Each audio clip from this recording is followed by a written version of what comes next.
The importance of nitrogen and it's compounds. आज हम पढ़ेंगे कि नाइट्रोजन और उसके कंपाउंड्स की इम्पोर्टेंस क्या है। नाइट्रोजन जो कि एलिमेंट है, इसका एटॉमिक नंबर क्या है जी? इसका एटॉमिक नंबर 7 है।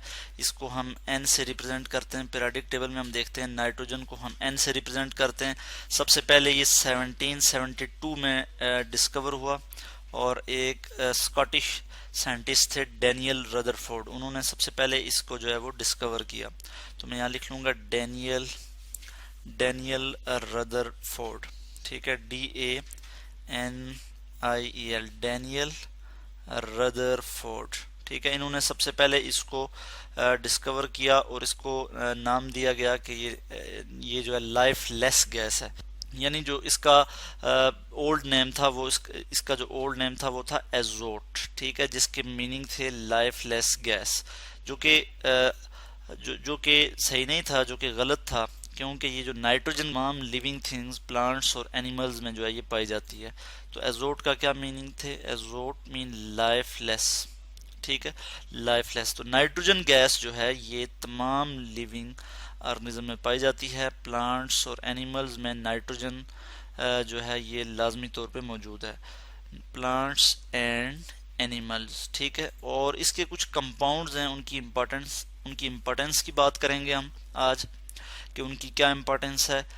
नाइट्रोजन के जो कंपाउंड्स हैं या नाइट्रोजन एज अ एलिमेंट जो है वो प्लांट्स और एनिमल्स में मौजूद होता है। प्लांट्स एनिमल्स की अगर मैं बात करूं तो प्रोटीन में जो है नाइट्रोजन लाजमी तौर पे मौजूद होता है। प्रोटीन जो है वो नाइट्रोजीनियस कंपाउंड्स हैं, ठीक है। हम कहते हैं कि कॉम्प्लिकेटेड मॉलिक्यूल्स होते हैं और कॉम्प्लिकेटेड नाइट्रोजीनियस कंपाउंड्स होते हैं। इसी तरह से आरएनए और डीएनए जो है, ठीक है, RNA and DNA heredity materials जो है, ठीक है, डीएनए, इनमें जो है प्रोटीन होता है, सॉरी इनमें जो है नाइट्रोजन होता है, नाइट्रोजन इनका पार्ट होता है। इसी तरह से प्लांट्स की अगर हम बात करें तो क्लोरोफिल जो पिगमेंट है, क्लोरोफिल, इसमें क्या होता है जी? इसमें नाइट्रोजन मौजूद होता है। प्लांट्स जो है वो अपनी फूड प्रिपेयर करते हैं और क्लोरोफिल जो कि लाइट एब्जॉर्बिंग पिगमेंट होता है, ठीक है, ग्रीन कलर का जो पिगमेंट होता है इसमें क्या होता है? नाइट्रोजन मौजूद होता है। तो इस तरह से नाइट्रोजन तो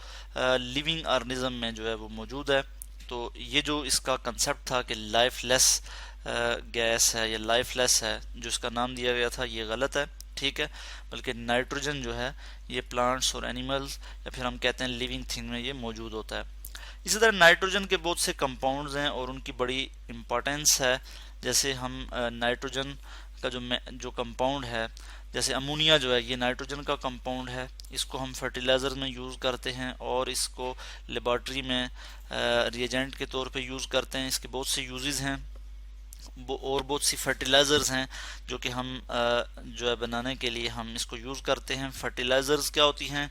फर्टिलाइज़र्स जो है हम यूज़ करते हैं for the better growth of the crops, ठीक है। हमारी जो क्रॉप्स हैं, जो फसलें हैं, उनकी बेहतर ग्रोथ के लिए हम जो है वो फर्टिलाइज़र्स यूज़ करते हैं, ठीक है। तो फर्टिलाइज़र्स हम बनाते हैं अमोनिया से, या फिर हम कहते हैं कि इसमें नाइट्रोजन जो है वो लाजमी तौर पे मौजूद होता है, या फिर हम कहते हैं नाइट्रोजीनियस जो फर्टिलाइजर्स होती हैं उनमें क्या होता है? नाइट्रोजन मौजूद होता है। जैसे हम यहाँ पे एग्जांपल के तौर पे कुछ फर्टिलाइजर्स यहाँ पे लिखेंगे। जैसे अमोनियम नाइट्रेट है, ammonium nitrate NH4NO3, ammonium nitrate ये एक फर्टिलाइज़र है।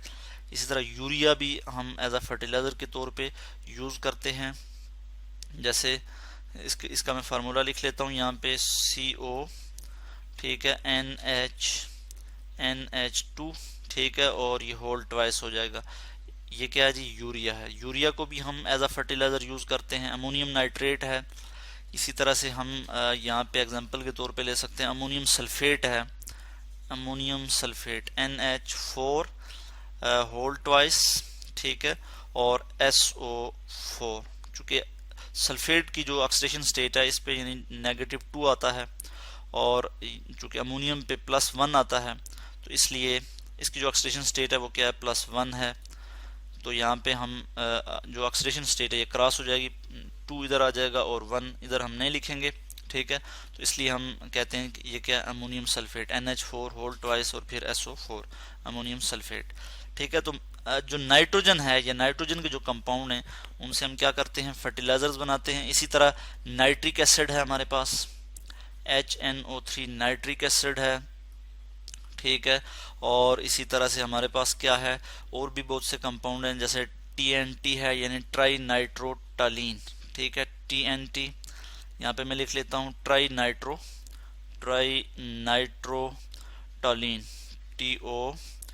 TOLUENE ट्राई नाइट्रोटॉलीन LUENE, इसके स्पेलिंग में ठीक करके लिख लूँ ट्राई नाइट्रोटॉलीन। ठीक है। और इसी तरह नाइट्रोग्लाइसरीन, इन सब को हम यूज करते हैं एज अ एक्सप्लोसिव्स के तौर पे, एक्सप्लोसिव्स बनाने के तौर पे, धमाका हेज मवाद जिसे हम कहते हैं वो बनाने के लिए हम इसे यूज करते हैं। तो हम लिखते हैं नाइट्रोग्लाइसरीन GLYCERIN नाइट्रोग्लाइसरीन। तो ये सब जो है नाइट्रिक एसिड, ट्राई नाइट्रोटॉलीन, नाइट्रोग्लाइसरीन, ये नाइट्रोजन के कंपाउंड हैं और इनसे हम क्या बनाते हैं, एक्सप्लोसिव्स। ठीक है, एक्सप्लोसिव्स यानी बम वगैरह जो हैं ये हम बनाते हैं। तो इनमें क्या होता है, नाइट्रोजन मौजूद होता है, या हम कहते हैं ये नाइट्रोजीनियस कंपाउंड्स हैं। ठीक है।